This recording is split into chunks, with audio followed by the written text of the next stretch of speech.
Webster Tarpley will be with us about 15 minutes in the next hour. Then I'm going to hit some other key news. The Darwin Boedecker from the Austin Gun Show is going to be joining us. They successfully, outside of law, shut down his gun show that had been in North Austin under other people for 18 years. Before we go back to Webster Tarpley, as we look into the crystal ball of what the globalists are doing, most of it publicly, and continue with false flag terror being reintroduced, these are just some of the books and videos we carry at Infowars.com, the online video bookstore.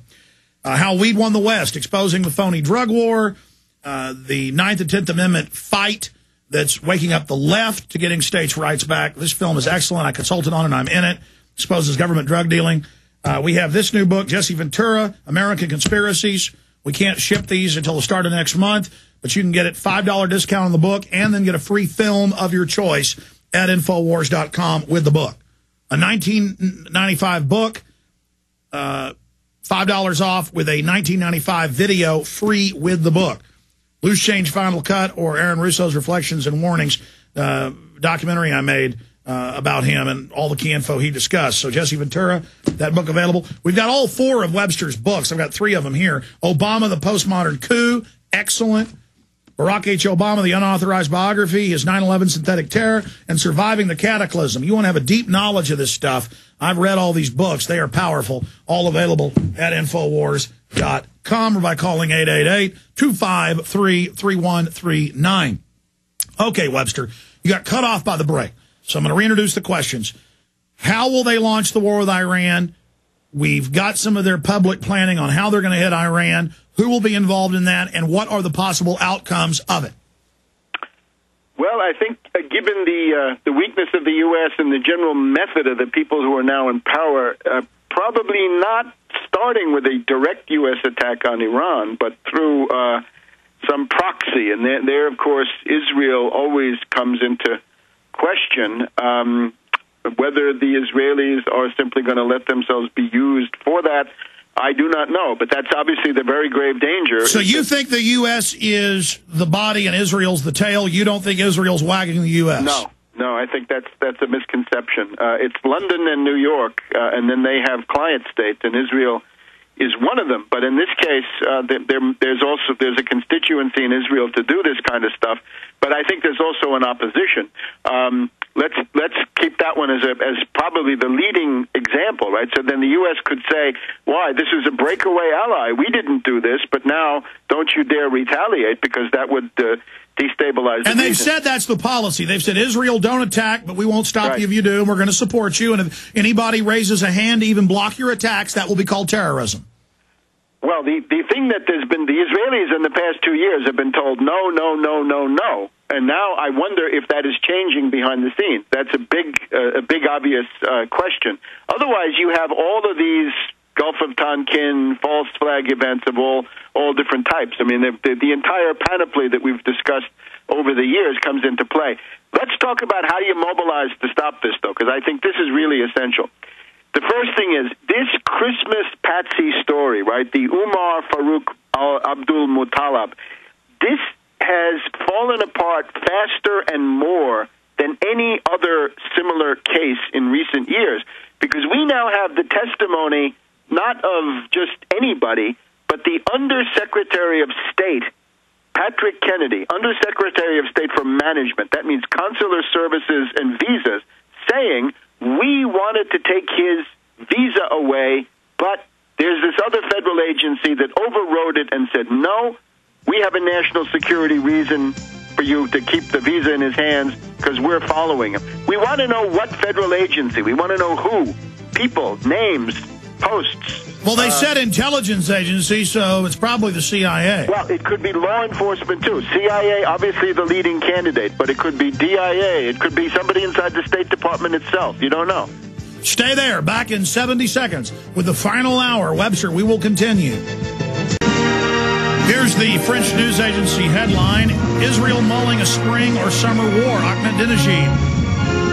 But in response, AP, Netanyahu, Israel not planning war with Iran. But they continue to put out both stories. Webster Tarpley says it's now on the front burner, and it's being green-lighted. Notice we hear the media saying it's been red-lighted, and that Admiral Mullen and the head of the Joint Chiefs have said no. Webster, you were getting into false flag terror as the pretext, but how fast it's been exposed, because the majority of the population knows about false flag and knows what to watch for. So continuing with how they get the war with Iran, what happens in the war with Iran, how they hit Iran, how Israel hits them, and then what comes out of that. Go ahead. Again, the thing that we have to mobilize on is we now have this testimony from the Undersecretary of State of the United States saying we wanted to take the visa away, and somebody came forward inside the federal intelligence community, either law enforcement or intelligence, and said, no, he keeps his visa, he gets on the plane, in effect, we want the incident. Now, that's a string to pull. You pull on that thread, it leads you to the invisible government. It leads you to this honest-to-God rogue network, which is an empirical reality. It's not just some legend or myth or shadowy presence. Here it is. They're caught in the act, right? They're, red-handed. So this is the time to pull on that. Now, in that House Homeland Security Committee, one of the people leading the questioning, I think, is your congressman, Alex. McCall, is that his name? Yes. Yeah, he's there, right there in Austin. Now, he was interested in this. You had Benny Thompson of Mississippi, right, a black Democrat. You had a whole bunch of these people struggling, or pretending to struggle, I don't know, to figure out what this is. The members of the Homeland Security Committee, you can look this up on their website. Those are the people you want to talk to about this, right? Plus, obviously, other people like, Leahy of Vermont, right, the Senate Judiciary Committee.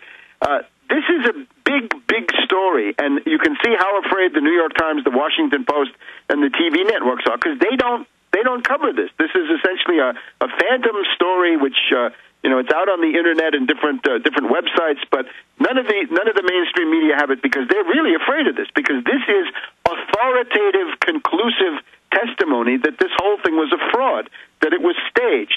Now, the other side of it, I would say, let me appeal to people who are friendly to Obama. I'm sure there are some listening in, right? Or even, you don't even have to be friendly to Obama. You just have to be, interested in the presidency or avoiding this outcome that we've been talking about. Obama needed to fire the head of the Secret Service. In other words, when you have three groups of people led into the White House, he's got to fire the head of the Secret Service. The name is escaping me right now, but it's easy to find out. And this woman, Desiree Rogers, right, the social secretary in the White House. I mean, her public pose is that she's a celebrity, right, that she wants to be a famous person, and therefore she milks her job for that. But there may be something more sinister with her. So it would be good practice to fire her, because she's the one who keeps the list, makes the list of who gets invited to these White House events. And the head of the Secret Service, by all means, should be fired.